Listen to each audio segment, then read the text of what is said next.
जाना ए बुढो मलाई 5000 दिने हो कि आज म बजार जाने हूँ सामान ल्याउन जाने हूँ। किन चाहियो तिमीलाई फेरि 5000 बुढी भन त किन चाहियो?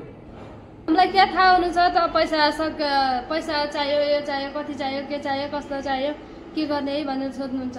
यहाँ घरमा रासन सक्यो सबै सक्यो भन्ने थाहा छैन। 5000 मात्र चाहिएको नि 1 2 3 4 5000 रुपैयाँ ल हैन यो पैसा दिनु भनेको कागज किन दिनु भएको त मलाई ढिलो भयो भन्ने थाहा हैन तपाईलाई।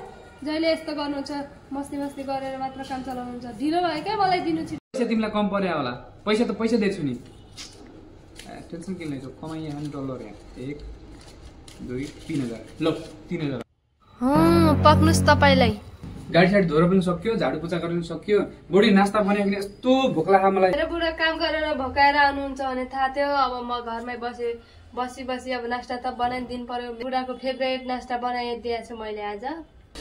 हो र के हो त्यस्तो फेभरेट नास्ता?